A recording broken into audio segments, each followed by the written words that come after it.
ಭಾರೀ ಮಳೆಗೆ ಚಿಕ್ಕಮಗಳೂರು ಬೆಚ್ಚಿ ಬಿದ್ದಿದೆ. ತಗ್ಗು ಪ್ರದೇಶಗಳಿಗೆ ನೀರು ನುಗ್ಗಿದೆ. ರಸ್ತೆಗಳೆಲ್ಲ ನದಿಯಂತಾಗಿದೆ. 2 ಗಂಟೆಗೂ ಹೆಚ್ಚು ಕಾಲ ಬಿಟ್ಟು ಬಿಡದೆ ಸುರಿಯುತ್ತಿರುವ ಮಳೆಯಿಂದಾಗಿ ಚಿಕ್ಕಮಗಳೂರು ನಗರದ ರಸ್ತೆಗಳು ಕೆರೆಯಂತಾಗಿವೆ. ಜಲಾವೃತಗೊಂಡ ರಸ್ತೆಯಲ್ಲೇ ವಾಹನ ಸವಾರರು ಹರಸಾಹಸ ಪಟ್ಟಿಕೊಂಡು ಸಂಚರಿಸುತ್ತಿದ್ದಾರೆ.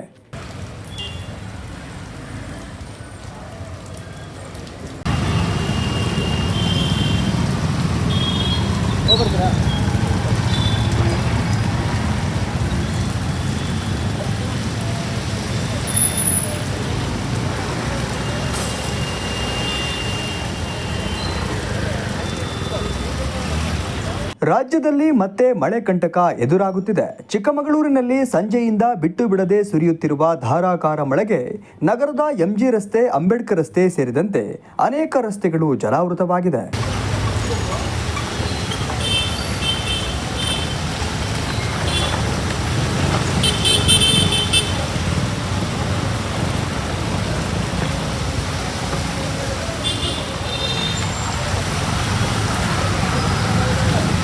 ನಗರಸಭೆಯ ನಿರ್ಲಕ್ಷ್ಯದಿಂದ ರಸ್ತೆಗಳು ಕೆರೆಯಂತಾಗಿದೆ. ಮಳೆಯ ನೀರು ಸರಾಗವಾಗಿ ಚರಂಡಿಗೆ ಹರಿಯಲು ರಸ್ತೆ ಬದಿಯಲ್ಲಿ ರಂಧ್ರವಿಲ್ಲದ ಕಾರಣ ರಸ್ತೆ ಸಂಪೂರ್ಣ ಕೆರೆಯಂತಾಗಿದೆ.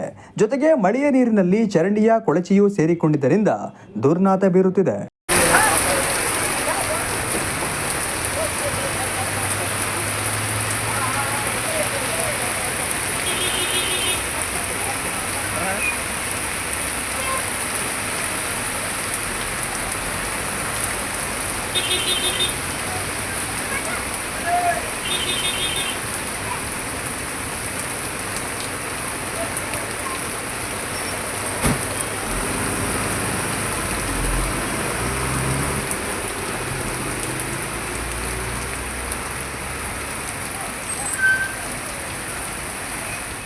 ಮಳೆಯ ನೀರು ಚರಂಡಿಗೆ ಸರಾಗವಾಗಿ ಹರಿಯಲು ರಂಧ್ರವಿಲ್ಲದ ಕಾರಣ ಮಳೆಯ ನೀರು ಅಂಗಡಿಗಳಿಗೆ ಹಾಗೂ ತಗ್ಗು ಪ್ರದೇಶಗಳಿಗೆ ನುಗ್ಗಿದೆ.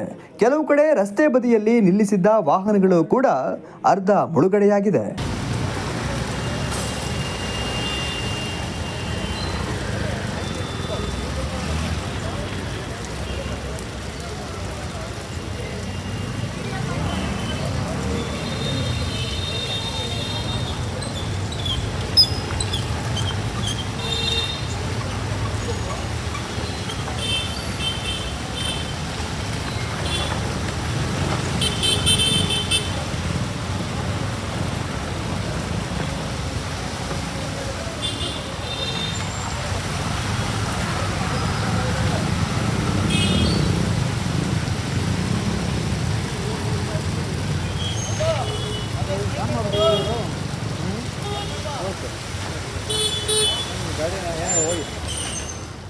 ಮಳೆಗಾಲ ಪ್ರಾರಂಭವಾಗಿದ್ದು ಮುಂದಿನ ದಿನಗಳಲ್ಲಿ ಅಧಿಕ ಮಳೆಯಾಗುವ ಮುನ್ಸೂಚನೆ ಇದ್ದು, ಆದಷ್ಟು ಬೇಗ ನಗರಸಭೆ ಹಾಗೂ ಸಂಬಂಧಪಟ್ಟ ಅಧಿಕಾರಿಗಳು ಮಳೆಯ ನೀರು ಸರಾಗವಾಗಿ ಚರಂಡಿಗೆ ಹರಿಯಲು ರಂಧ್ರಗಳ ವ್ಯವಸ್ಥೆಯನ್ನ ಮಾಡಬೇಕು ಎಂಬುದು ಸಾರ್ವಜನಿಕರ ಒತ್ತಾಯ.